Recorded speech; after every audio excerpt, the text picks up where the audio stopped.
Good afternoon. Welcome to Lunchtime News. My name is Wambiru, and to kick off this broadcast, grief and fear have gripped Kaginga village in Embu County after the body of a 35-year-old woman was discovered dumped near River Thuchi on Tuesday. Now, Catherine Muthoni had been reported missing since October 12th after leaving her home to search for pasture along the banks of River Thuchi, approximately a kilometer away.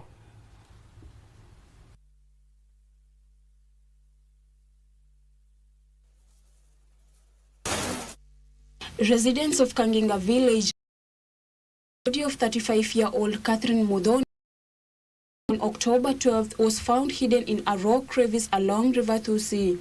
Authorities say body with a cloth around her neck, a possible suggestion that she may have been raped and strangled before being dumped in the river.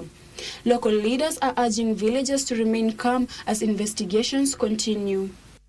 Catherine Muthoni alikuwa ameripotiwa kwa ofisi yangu mwezi mmoja uliopita ya kwamba alipotea na bwana yake, waliachana akaenda kutafuta nyasi huko kwa hiyo mto, na wakati alipotea alikuja kwa ofisi na akaripoti kupitia Kigumo Police Post ya kwamba bibi yake hadi kurudi na hapatikani.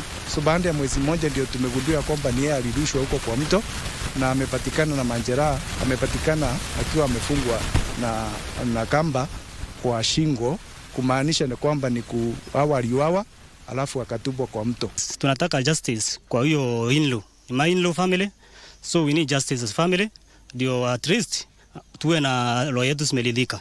Juu hata kwa saa hii tumekaa muda kubwa kama serikali hawanja kuja, mtu sisi dano kupotea. Kwa hivyo we need justice.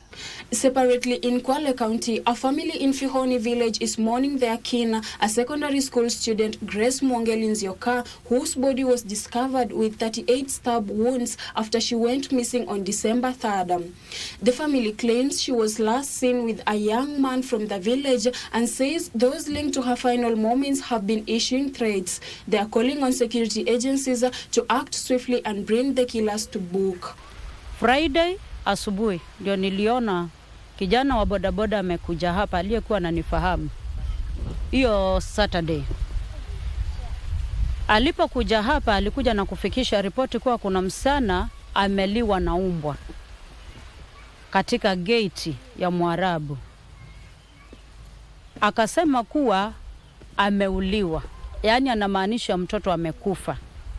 Pale tuliweza kuandamana na baba yake mpaka mahali pale, na hakika tulienda tukakuta yule ni mtoto wetu akiwa ameuliwa kinyama. Nailongeso for Lunchtime News.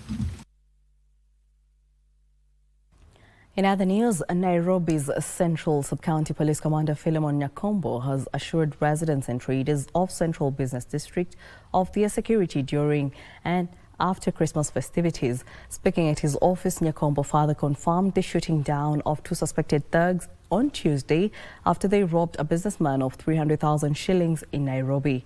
Nyakombo revealed that the two were part of a wider gang of about 15 youth that had been trailing Kenyans withdrawing money from banks before robbing them. Following several complaints of similar attacks, police laid a trap which led to the confrontation. Their bodies are at the city mortuary. Nyakombo warned potential lawbreakers that their days are numbered.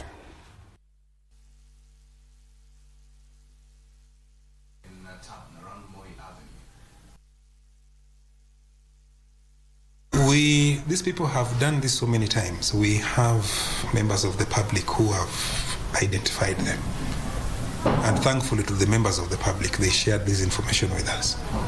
And we were able to identify this group. We are still in pursuit of the others. They are not safe yet. And we are sure we are going to get them very soon. Because it has been a persistent problem, we identified officers to task them to look into this, get the information, members of the public shared, and today we were partially successful, but we are going for the rest because this spate of robberies must end. We have beefed up our security in Nairobi. Nairobi is very safe at the moment. People are free to visit. there are challenges, and we urge members of the public to share information with us, to share their worries too, so that we can adjust according to their needs. At the end of the day, it is our role to ensure Nairobi is safe, and that is why we are here. Yeah. We will not relent on that. Moving on, the government has warned of firm action against traders in Garissa engaging in the illegal sale of petrol. The warning follows an impromptu multi-agency crackdown targeting illicit fuel operation in the county. Garissa County Commissioner Mohamed Mwabudzo led a team of security agencies, the Kenya Revenue Authority and the National Environment Management Authority, to dismantle makeshift fueling points in Burboris area suspected of selling illegal petrol. Although no arrests were made during the swoop, officers recovered dozens of empty 20-litre jerrycans believed to have been used in the illicit trade. Authorities say the underground business has been running for between 3 and 6 months, hurting licensed fuel stations and putting consumers at risk.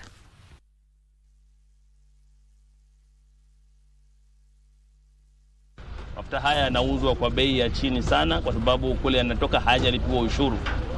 Na ni biashara ambayo tunaikemea vikali, na ni biashara ambayo haitaruhusiwa kamwe kuendelea katika nchi hii. Tunawatahadharisha wale ambao wanaleta mafuta hayo na kuyauza katika kaunti hii ya Garissa, hata huko vitongojini, kwamba yeyote mwenye kupatikana na hatia hii atachukuliwa hatua kali za kisheria na ataweza kushtakiwa. Naomba serikali na KRA na nini na hizi vitu zote zipunguze bidhaa, zipunguze mafuta, ndio sisi turudi kwa hizi mafuta kubwa kubwa hapa Garissa. Turudi huko sasa tukue customer. Lakini tangu hii mafuta imeletwa hapa Garissa, hizi mafuta chini chini, watu wamefaidika sana.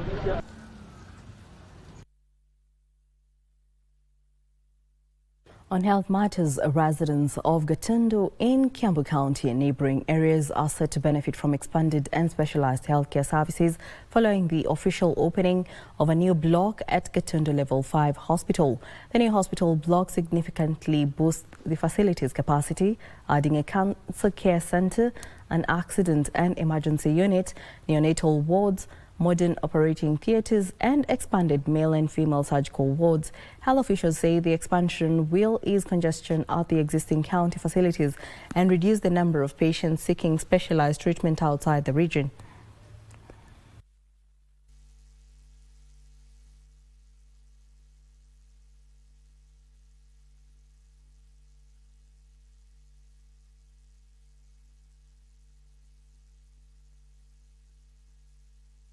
Tower 2 is a 5-story building which was done and equipped through Kenyatta University Teaching and Referral Hospital, and we are just here to hand it over to the county so that then they can utilize it. It's complete, and we have worked with the county government, and now we want to hand over the building plus all the equipment, around 954 pieces of equipment that are here. We have an emergency care unit, we have a surgical male ward unit that is complete, we have a female ward unit that is complete. So we hope that the machines or the equipment that we have will go a long way in serving the people who come to seek health care from our facility. If you check our inpatient bed occupancy, we have 80% coming from outside the county. So therefore, this is a very strategic facility.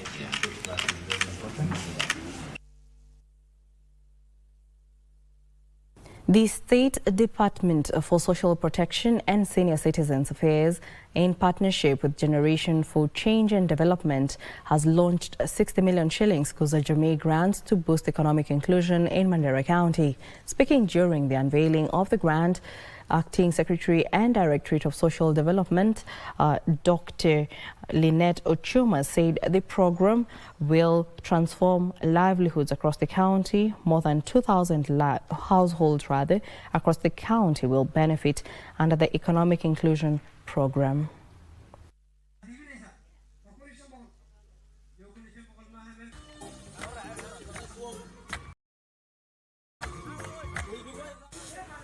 Hii cooperative anafanya hii kazi ya All protocols.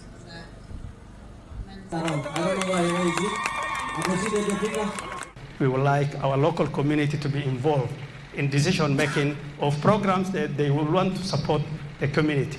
So wale ambao wako katika mradi, tunataka nyinyi ndio muwe kielelezo kwa watu wengine ili waone uzuri ya hii mradi. Ukiwa katika kikundi, badala ya kupata pesa ya mtu mmoja, mkiwa pamoja, mkiweka vichwa zenu pamoja, mnafanya biashara, biashara inakuwa kubwa, si ndio?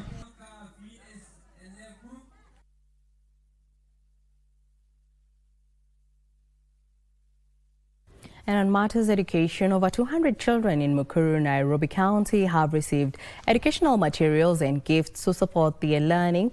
When schools reopen in January, the initiative by the non-governmental organization aims to address educational disparities and ensure children have necessary resources for learning. The organization noted that many children in the area struggle with access to basic learning materials, and such interventions are meant to ensure they do not fall behind in school.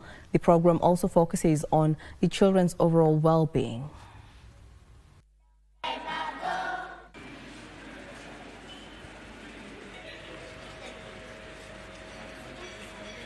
Stationaries, every time they come, this will make it easier even for the children, because this is essential things that they need for their education that they actually do not have. Because we feel that with that much needed support and our commitment towards education access, that would be a very needed element in their education and furthering their dreams of becoming more and more knowledgeable and efficient members of the community. Thank you, Lazizi Foundation. May God bless them.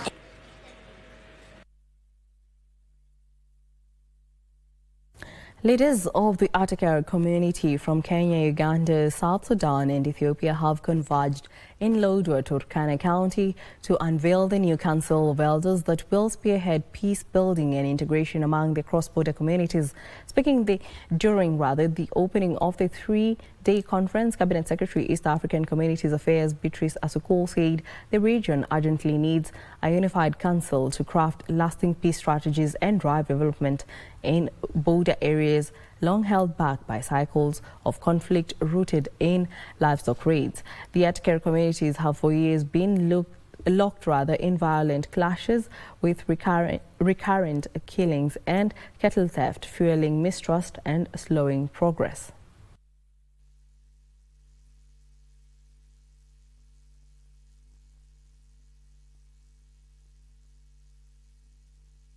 Our togetherness in these borders must be exploited beyond just being a border to sell livestock to each other or do barter trade within ourselves. We are looking at an infrastructure that we need our togetherness and this common language to embrace. Decided to come together to form a group that will be actually under a council. The council that has a secretariat that will work with the governments in pacifying our borders that need peace, in bringing change to our people, in bringing new focus that will change our way of life. We want to change pastoralism to make it a viable activity. And now we listen to a report earlier on when CS Mvurya made remarks at the 4th graduation ceremony of the Kenya Film School, where 94 students graduated with certificate in filmmaking related courses. Let's listen in. Letting you, the class of 2022 and 2023, who have successfully completed their training and met all requirements to be awarded certificates in film. Ladies and gentlemen, the Kenya Film School was established with a very clear and bold objective to give talented young Kenyans, regardless of academic background, a chance to tell the Kenyan story. The school is the first government-owned film talent institution in Central Africa and is officially registered as a TVET training institution under the TVET Act of 2013. young people in this school can grow Kenya's film industry by increasing our national capacity to produce local content and to harness film as a powerful tool of communication and socioeconomic transformation. The curriculum strikes a very perfect balance, 70% practical and 30% theory, ensuring that students graduate with hands-on mastery in cinematography, editing, sound directing, documentary production, script writing, and full film development cycle. The KFS was also founded to support recognition of prior learning, allowing gifted young people who may not have followed traditional academic routes to pursue creative careers. Ladies and gentlemen, we celebrate not just the graduates, but a school that has consistently demonstrated excellence. To date, the school has successfully trained 7 intakes, 2016, 17, 18, 19, 22, 23, and now 2025. Developed the first talent-based film training curriculum in Kenya, and they have produced award-winning films and documentaries with recognition at the Kalasha International Film Festival, the Kenya National Drama and Film Festival, the Riverwood Academy Awards, and the Kenya International Sports Film Festival and Filamu Awards. KFS students, and I have met some of them this morning, have consistently demonstrated that talent, when supported, becomes a national asset. The school has also forged commendable partnerships with leading industry players, including Canon Central and Northern Africa, KBC, MultiChoice, Talent Factory, Netflix, Zamaradi Productions, Kenya Film Commission, and many others. These collaborations ensure students learn from industry standards, access internships, and participate in festivals that give global visibility to Kenyan talent. Ladies and gentlemen, the ministry is committed to transforming the Kenya Film School into a world. Well, that is Cabinet Secretary Salim Boria delivering remarks during the 4th graduation ceremony of the Kenya Film School, where 94 students received certificates in filmmaking and related courses. His address highlighted the growing role of creative arts in empowering young people and expanding opportunities within the film industry. Now, still on matters education, Kenyan polytechnics have partnered with a learning institution in Australia for learners to access Australian accredited technical courses and global career opportunities. The partnership is part of a broader effort to strengthen Kenya's technical and vocational education and training sector, equipping youth with skills that meet international industry standards.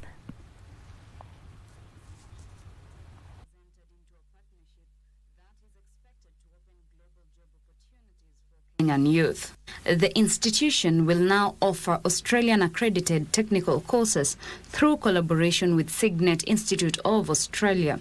Speaking at the Polytechnic during the launch, Kenya's ambassador to Australia, Dr. Wilson Kogo, said the partnership is part of a wider national strategy to expand cooperation with Australia, especially in the TVET sector, where technical skills are in high demand. Our strength as a country is the young people that we have. We pride in our education that we have. But then the question that we have is, does it resonate very well with the expectations of Australia? This is a partnership that is going to create more opportunity for our young people within the region to get jobs outside the country. We need to give them skilled, which is recognized across the world. That's why Signet is here, to deliver that qualification. At the same time, Kabete National Polytechnic has also partnered with Signet Institute of Australia, creating new avenues for Kenyan youth to access the global job market. The initiative will equip Kenyan learners with qualifications recognized by the Australian government. The institution's principal, Dr. Patrick Muchemi, and the Tourism Fund Chair, Silas Tuchim, urged Kenyan youth to take advantage of the global markets for training and career development. We are doing the training here at Kabete, assessing the same with the two bodies, the Kabete National Polytechnic and the Australian body, so that these students are able to qualify with a qualification that is recognized by the Australian government. I will be an ambassador for Signet so that we have vijana to go to Australia, study here and go and work in Australia. For Lunchtime News, I am Teresa Mutai.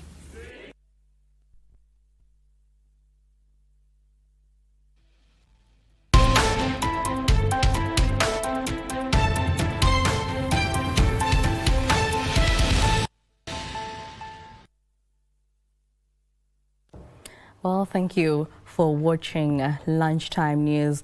We're joined by Paminas Karaoke, who is the chairman of Kikwetu Sacco, and we shall be discussing the Sacco movement and the rebuilding and empowerment of the youth. And welcome. Thank you so much for having me. All right, now to kick us off, from your experience, how would you describe the current landscape of the Sacco movement in Kenya and the role it continues to play in national development? Thank you so much for having me. And in my contribution, maybe the Sacco movement has been the only solution to affordable finance and also flexible payment plans for the intended members. So for now, what I see in the Sacco movement, youths have been not well inspired to join, and therefore there is a gap for investors and those who would want to start a Sacco with an intention of interesting the youth with more interesting packages that can help them get excited to join into the saving culture. Just to state, it's only 5% of our GDP that is saved in terms of our savings in the country. That tells you there's a lot of gap that has not been captured. Yeah. All right. Now, we've seen Saccos evolve over the years. Yes. From traditional savings group to structured financial institutions, which I believe is what you're trying to do at Kikwetu. Yes, yes. Now, what key trends are shaping these evolution today? There's quite a lot of things happening. Number one, people in the past have been saving only for conventional purchases, that is buying of land or buying of houses. But right now we have seen other upcoming markets, which are maybe the government bonds, there is money markets, the shares and stocks. So this is also becoming attractive. And therefore it creates an opportunity for us to encourage people to save with an intention to invest, as opposed to just saving for consumption. Number two, we have also seen so many programs coming on board where people save even for their holidays. People save even for their school fees, for their children's school fees, or even for their own school fees if they are doing further studies. So that is what has been happening.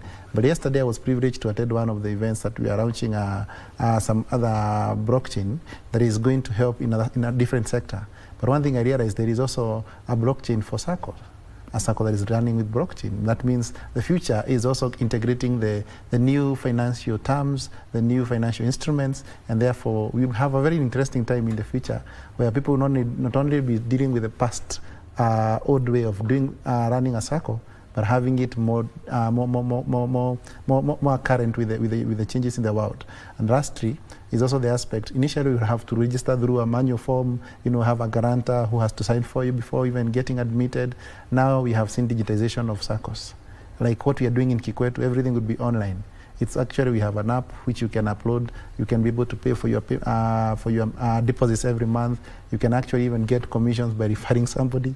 And when you refer them, that commission, you can redeem it to become a deposit or even a share capital. So there's a lot of things of digitization of Saccos as opposed to old way where you have to fill a form, and when you're going to borrow a loan, you have to go to where the Sacco is located. Now we also have smart loans that you can get on the phone. So I think there's a lot of diversification and change in the way the Sacco movements are run. Yeah.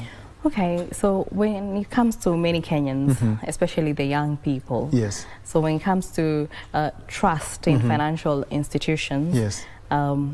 They struggle a little bit with that. That's true. what is, or rather, what can Saccos do differently to rebuild the trust?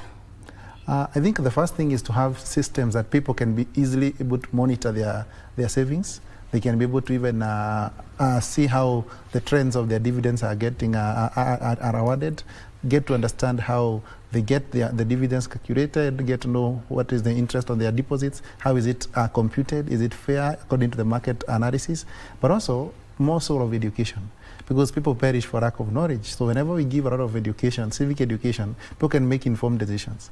And I think that is what has not been happening a lot. The fear that we have and many people have is the fear of the unknown because of the stories that we have had in the past. But currently, we also have very serious circles that have been there for many years, 60 years plus, but they have not had a scandal.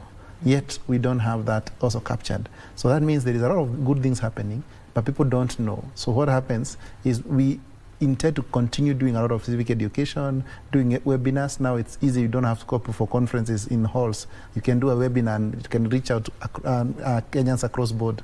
So that is the opportunity that we see. Yes, there has been the doubt in the past, but also there is always a growth when something new comes in on board. And I think the transparency where you can easily access your money. You know, initially you had to go to the account officer and tell them, what is my balance?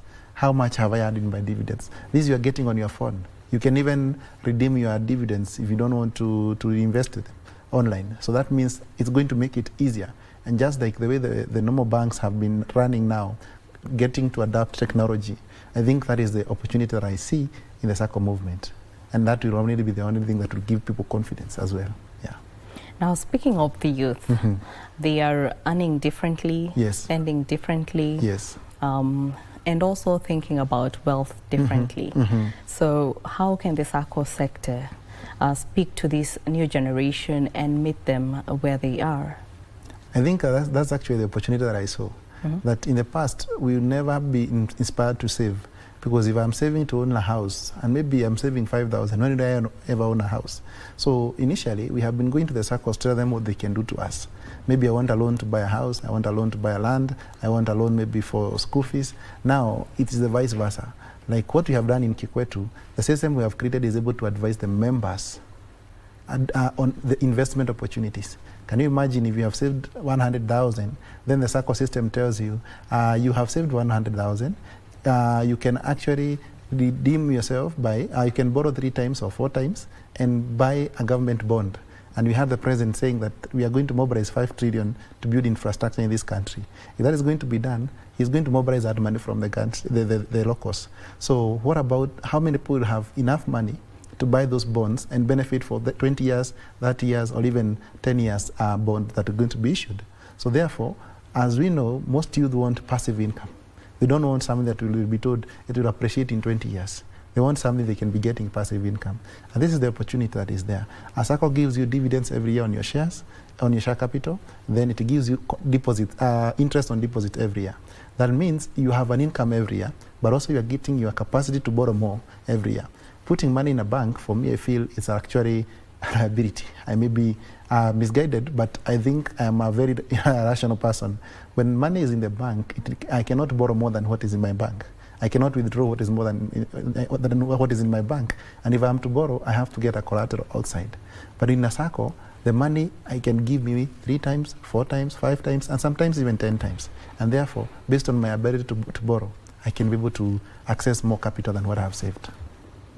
Yes. So if these are the opportunities out there, what barriers prevent young people from joining or benefiting from Saccos, and how can that be dismantled? I think the biggest barrier was the fear of the unknown, and that is because of lack of information. Number 2 is the conventional way of doing business, where we had Saccos were manually managed, and also most Saccos were sector developed. Say, even here I know that you have Utangazaji Sacco, the other Saccos across different sectors, the accountants, the lawyers have their own Sacco. But the truth is they also have a very big population who are not in those professions, and therefore they will feel left out. Number 2, even those Saccos that are members, the Saccos that are sector driven, maybe don't provide all the services that people are looking for. And therefore, alternative Saccos bring in a very big transformation. Number 2 is the issue of technology again. as I said, we have been running on manual books. Now, I see it on an app, just like the way we have M-Pesa. You can access your money, you can access a loan, you can process a loan, you can do a quick loan based on how much the Sacco allows as a maximum. You can also, it also ensures that you can liquidate your money, because you can liquidate your money although within a period that is stipulated by law. But that also means, as you liquidate your money, you're getting this. You cannot handle this on your app or your web portal. So it doesn't need you to have a third party. And lastly, the biggest barrier has also been the issue of guarantors. If I don't have a guarantor, I cannot invest in something, because I have to have somebody sign for me. Now, we are creating products that you don't need to have a guarantor. You can be able to guarantee yourself with the collateral that you are buying. If you're investing in government bonds, you can have the bond guarantee your loan until you complete paying that loan. And therefore, you can have more of the opportunities as opposed to what has just been there. Yeah. So good governance and transparency remain core pillars of the Sacco movement. That's true. So what standards should every Sacco meet to ensure member safety and confidence? I think the first thing is to ensure that those people sitting in the board are people of integrity, people who have no questionable character. Because if one has a questionable character in the past, we don't see any problem, any difference. The same will happen in the Sacco. Because you're being trusted with billions of money by Kenyans, and therefore you must be a person of great character who is beyond reproach. Therefore, that is number one. Number two, also professionalism.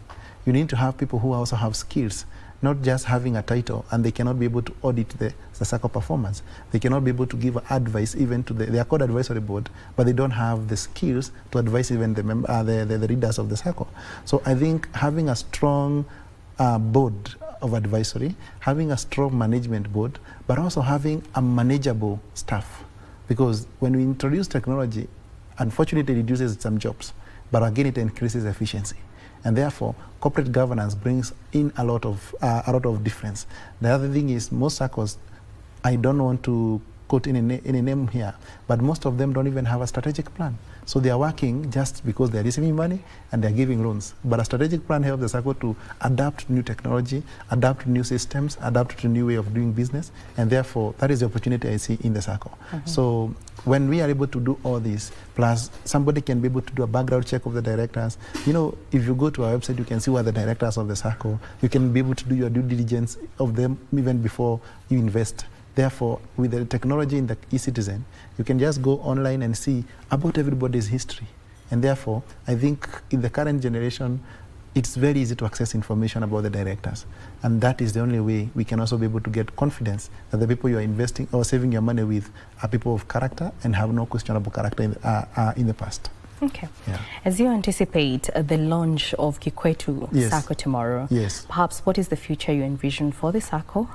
And perhaps as you wind up, what advice would you give young Kenyans who feel financially excluded? I think the first thing I would say, I would want to welcome those who will be able to be available for the launch tomorrow at United Kenya Club. So the reason we are launching this is actually more of civic education. It's not launching just a product, it's launching a movement. And my desire for this Sacco, and this is my hope, that one day we are going to not only finance individuals, but finance businesses. I know right now business cannot save directly to the Sacco, and I'm willing to go ahead and even propose to the members of parliament a proposal where a business can also be allowed to join us as a member in the Sacco, because we see a business is an independent person.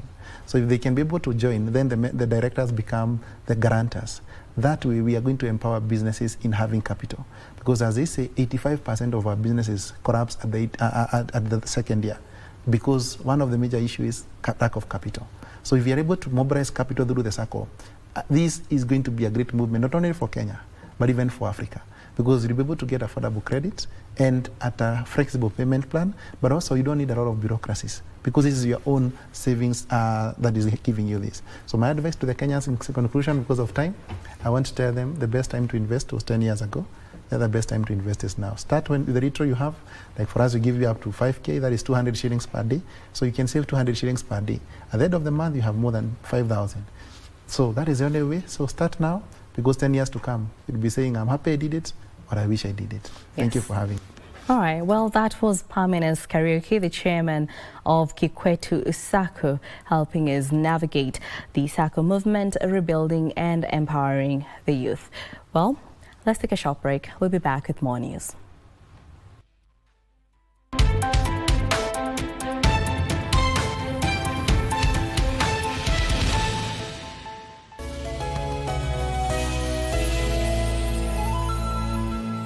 Looking to advertise on KBC? KBC announcement services are now available on eCitizen. Visit kbc.ecitizen.go.ke and fill out the online application form. It's simple. 1. Complete the form. 2. Upload required documents. 3. Receive a quotation based on word count. And 4. Get notified via SMS when your announcement is ready. Please note, clearly indicate the type of announcement, service station, and all relevant details. 2. All applications must be made online only. Manual submissions will not be accepted. And 3. Announcements will air after news bulletins. For assistance, reach us on email ecitizen@kbc.co.ke or use our social media handles, Facebook, your Facebook account, and X at your X account. Or you can call us on 0723 892 654 or 0734 780 124. KBC announcements. Simple, fast, and digital. Want to enjoy free-to-air digital TV with crystal clear quality? Here's how to get started with Signet. Step 1. If you have a smart TV, you're good to go. Next, connect the aerial to your TV. Now, do an auto search on your TV. Just follow the prompts on the screen. And that's it. You're now tuned in to Signet. Sit back and enjoy a wide range of free-to-air digital channels. For technical inquiries, call the Signet hotline on 0770 572 656.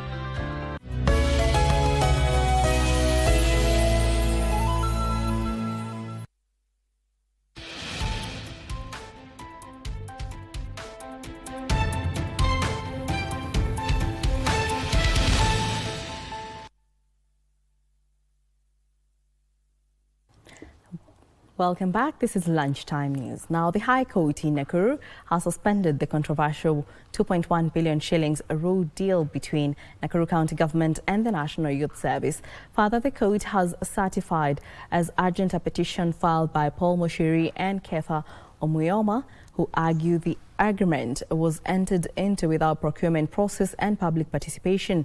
The two wanted the court to issue conservatory orders suspending the county and the NYS from operationalizing the deal that was agreed on the 7th of November 2025. The duo further wanted the county barred from approving or realizing any payments to, or rather releasing any payments to NYS until was heard and determined. In his ruling, Justice Julius Nangeya certified the matter as urgent and issued the conservatory orders until 19th June 2026, when the petition is set for mention. The judge directed the county and NYS to file their responses within 7 days, and all parties file and exchange their written submissions within 21 days.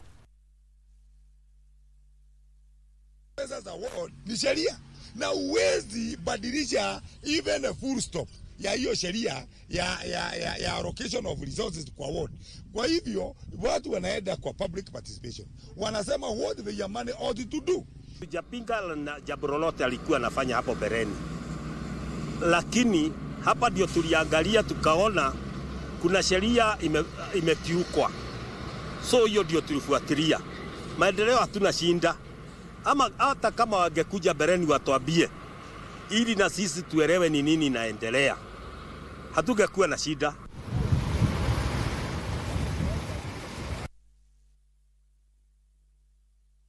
Now, a section of leaders from the Kenya National Chamber of Commerce and Industry are opposing the draft Public-Private Sector Engagement Bill 2025, alleging it is an attempt by the government to stifle private sector operations through excessive regulations. Speaking in Nyeri County during a public participation forum on the draft legislation, the officials led by Embu Chapter, KNCCI Chairman Mogomate and his Kiambu counterpart Richard Ndongo faulted the proposed legislation for failing to reflect the needs of the private sector. They insisted that any reforms touching on the private sector must originate from the private sector players. And we want to protest simply because We do not know the originator of this bill. You're calling it private. Give me one private person who brought this bill to you. Kuna mtu alikuletea? Sasa sisi tumeletewa na serikali inatuambia ni private. Hapana, we control our private things. We take them to the government.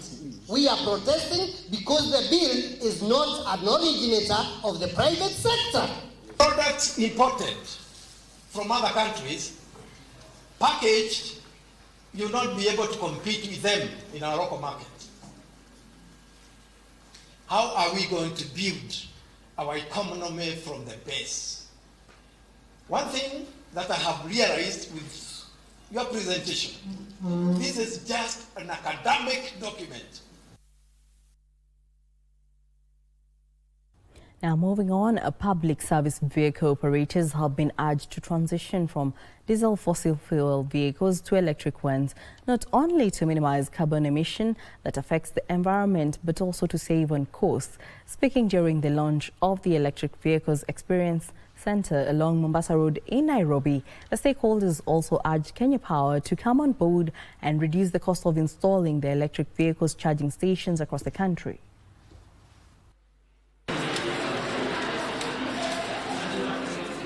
We stand to save so much money by going electric vis-a-vis staying on diesel, so to speak. So savings is what really, I believe, is driving the public mobility towards going electric. I'll put the ball back to the government and also the company to invest with the charging, because within Nairobi, I can say we are like 40 to 50% charging points. But once you're outside Nairobi in the range of 250 kilometers away, it's a handle to find the charging point. Calls to end violence against women and children continue to grow as the 16 days of activism against gender-based violence comes to a close. In Migori County, a section of women under the Kenya Peasant Leagues held a peace walk from Awendo Town to Ulanda Trading Center, raising awareness on GBV and other forms of abuse affecting girls, including teenage pregnancies, FGM and defilement. They also used the event to launch a report highlighting the impact of climate change on women and land rights at the grassroots. Our report documents critical system failures. The failure of police and chiefs to act is a first-line breakdown. Perpetrators with money or influence are shielded. Victims are discouraged from reporting and cases are buried. The government must also develop and fund GBV prevention and responsive mechanisms. The government also should ensure participation of women in leadership and decision-making process, both at the national and county level.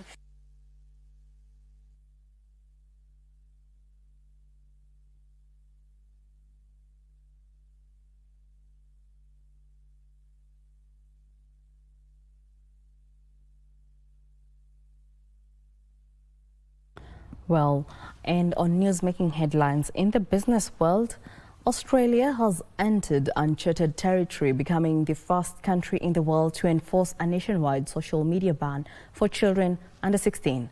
Across the country, thousands of teenagers woke up to find their accounts suddenly inaccessible, their timelines dark, and their profiles effectively shut down overnight. Details of these and other stories from news around the globe. Platforms including Meta, TikTok and YouTube are now required to take what officials call reasonable steps to ensure anyone under the age of 16 cannot hold an account. Australia says the move is designed to protect children. Critics, however, warn it could spark a new wave of digital cat and mouse between teens and tech companies. But critics warn that a blanket prohibition may be neither practical nor particularly wise, raising questions about enforcement, digital rights, and whether young people will simply find new ways to slip through the cracks. Elsewhere, Canadian airline Air Transat and the union representing its pilots announced they reached a tentative agreement which would avert a strike and suspension of flights.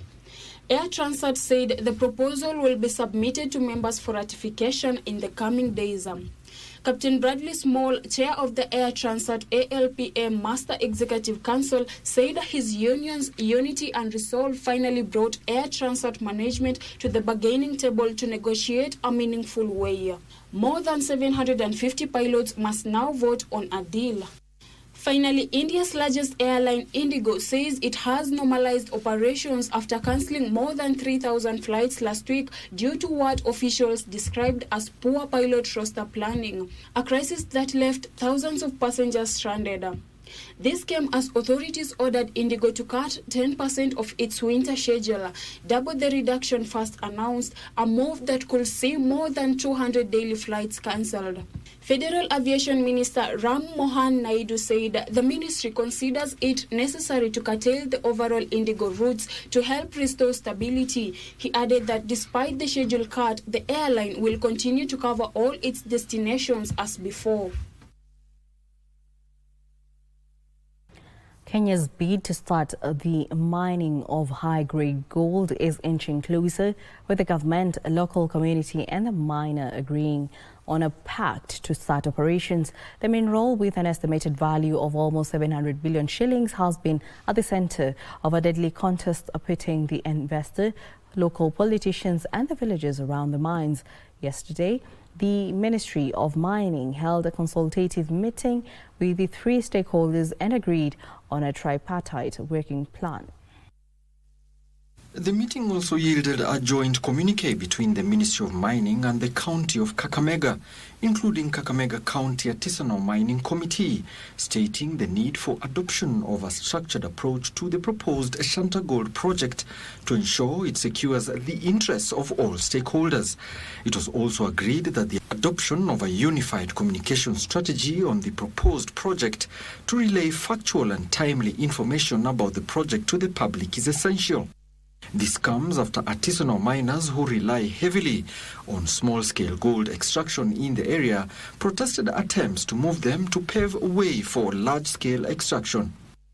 Shanta Gold estimates that 1,270,380 ounces of high-grade gold will be extracted from the Isulu and Bushiangala locations in Kakamega's Ikolomani constituency. The company said in October that it had also applied for NEM approval to start a 17.7 billion shillings mining project in Sia's Ramula, East Game and Vivona in Vihiga County. Alan Auko, Lunchtime News.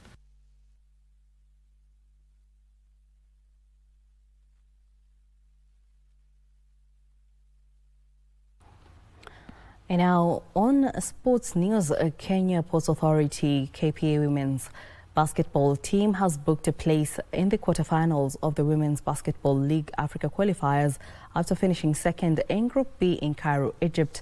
Quarterfinal action is set for Friday at the Prince Abdallah Al Faisal Sports Hall in Cairo. The Football Kenya Federation FKF has signed a memorandum of understanding with Sacco Football Academy, launching Kenya's first fully residential high-performance system dedicated to youth national team development. The partnership is designed to address long-standing gaps in youth football structures by creating a coordinated long-term pathway for talented young players across the country.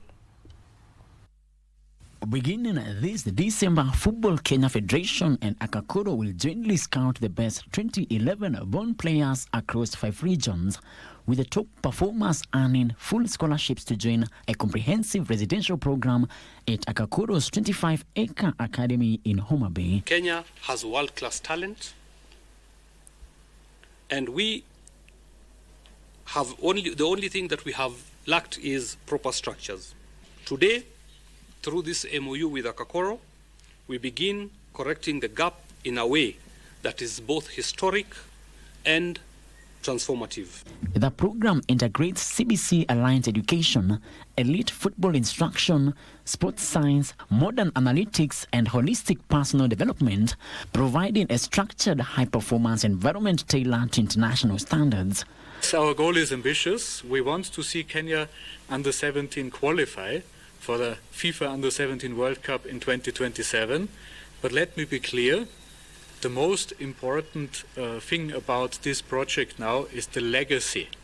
Selected players will be integrated directly into FKF's under-15 to under-17 national team pathway, forming the foundation of a cohesive squad preparing for the FIFA Under-17 World Cup 2027 in Qatar.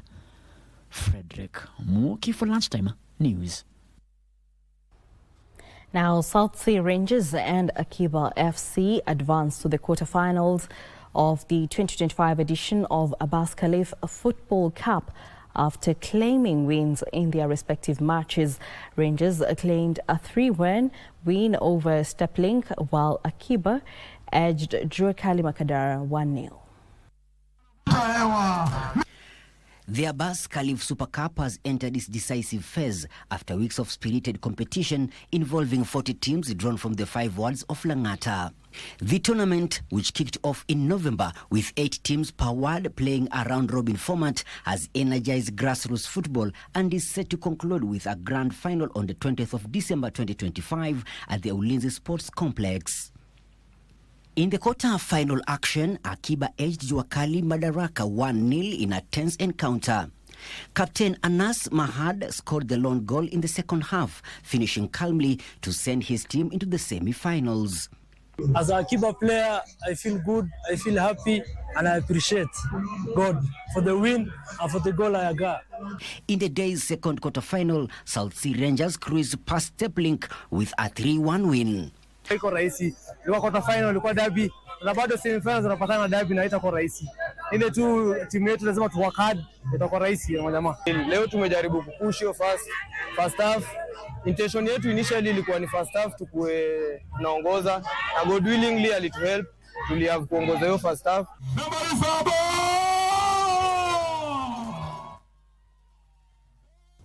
Liverpool bounced back from a damaging row with Mohamed Salah by beating Inter Milan 1-0 last night and kicking their UEFA Champions League campaign back into life. Dominic late penalty gave the Reds a huge win at the San Siro in the absence of Egypt star Salah, who was left in England after publicly criticising head coach Arne Slot after the weekend. Meanwhile, Chelsea lost a 2-1 to... Away from it. Yeah, as soon as you see that. And I actually don't think his fall helped his case. Or maybe it did, because it's drawn VAR's attention to it. Yeah. Both. Well, that brings us to the end of our bulletin this afternoon. Thank you for watching. My name is Wambiru, and our sign language interpreter is Lucy Maurer. Enjoy the rest of the day.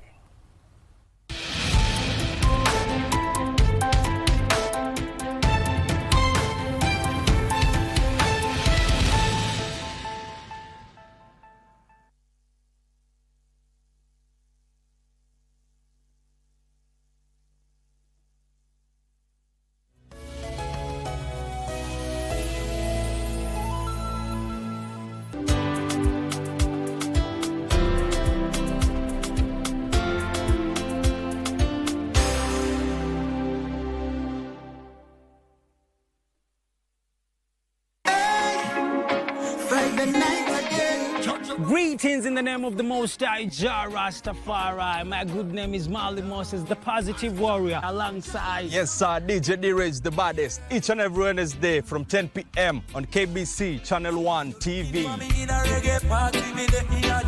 Tunakuletea the biggest reggae party in 254 in a yard extra. Extra niceness of reggae music. Extra dose of entertainment. When the thing is nice, we have to do it twice.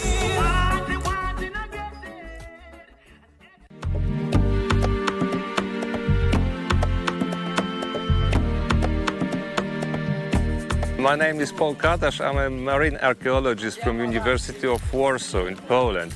I'm here with my wife for holidays, but also I'm preparing, slowly preparing a book about the Swahili coast. I would like to publish a popular book about the history of Swahili coast, culture, architecture, specific and maritime trade. It will be also, I hope, of guidebook for the tourists, because people, they have very little knowledge about the Swahili coast history. And I love Kenya. It was the very first country I came to Africa many years ago. It was in the beginning of the 90s. And I spent several good years here in Kenya. I promised to my wife to show Kenya, and it's not her first country to visit in Africa. We've been to Tanzania, we've been to South Africa, and today she said that Kenya is her most favorite, 100%, and he wants to come back here as often as possible. During our holiday, we've been to Takwa, we've been to Mtwapa, and now here in Gedi. It's specialty of East Africa. You've got Masai Mara, Amboseli, all the national parks. But what is unique is the Swahili coast. It's for me very unique. And for my wife, your hospitality, and also they call it civilization level.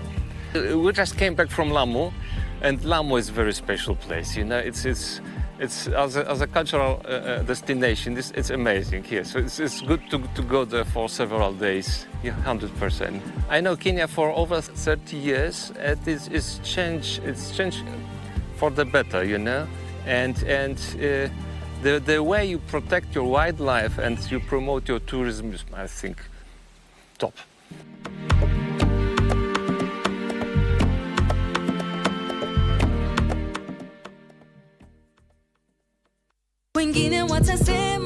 Kila sekunde wateja wanakuja tu kwa kibanda yako.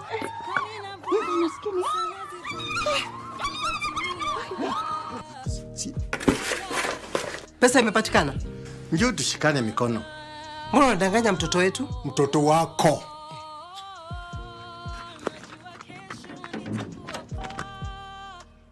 Lazima niende mapema leo kuangalia Josh. Sije ikawa iko Syria. Yes!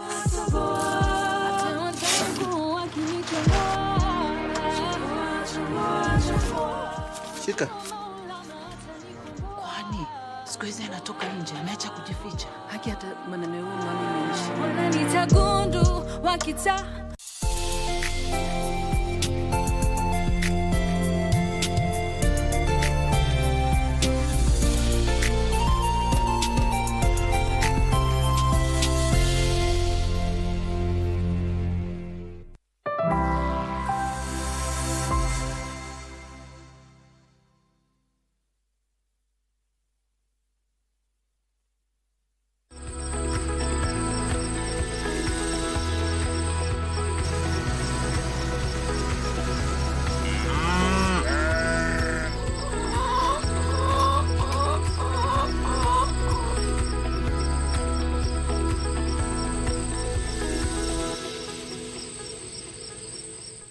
Jambo mpenzi mtazamaji, natumai ubuheri wa afya.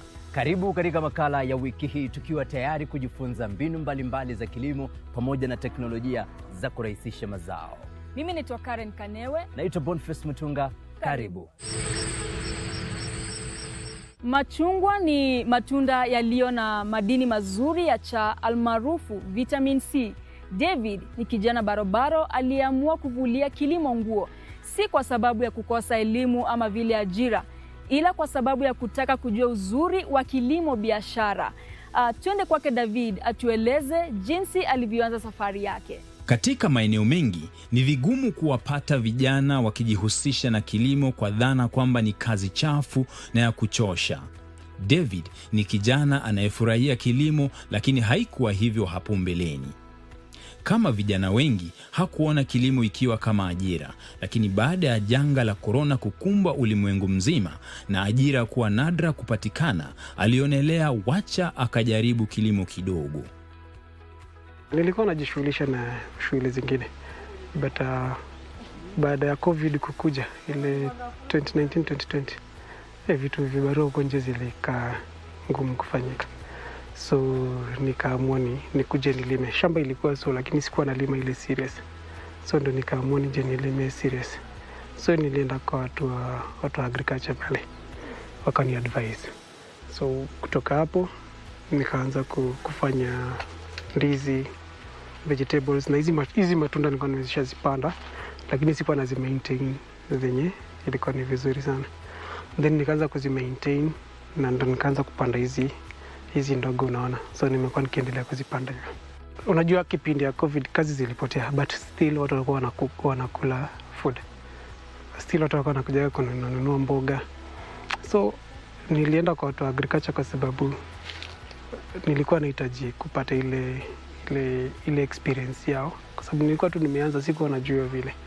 So nikaenda kwao, wani advise on the right crops za kufanya, because nilianza nikafanya kitu kama nyanya, lakini ilikuwa expensive. Alafu unakuta nimetumia do, then mvua mara inatokea, mara kunatokea tu hali hizi, nyanya inanichoma. So nikaamua kufanya hizi mimea hizi ambazo zinakaa muda mrefu kama ndizi na hizi machungwa, malimao. Ndo nikaenda kwao kwa sababu I just needed some advice kutoka kwao. So wao walinidirect vizuri, wakaja akanionyesha. Sasa hatujafikia pale nataka kufika, maybe kwa sababu ya ma challenges, but naendelea vizuri, Mungu anasaidia. Mwanzo wa kila jambo halikosi lele mama. Bila maarifa na pesa za kuanza mradi wowote huwatatiza watu wengi, si wakulima tu.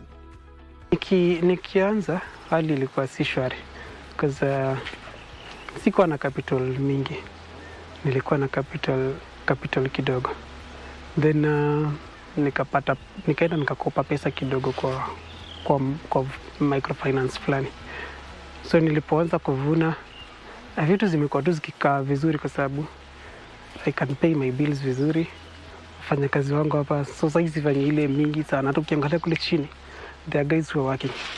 So at least sasa napata hata nanisaidia, napata ka extra cash, na ninunua ng'ombe, na ninunua vitu zingine, na naona malengo zinaenda kufikia.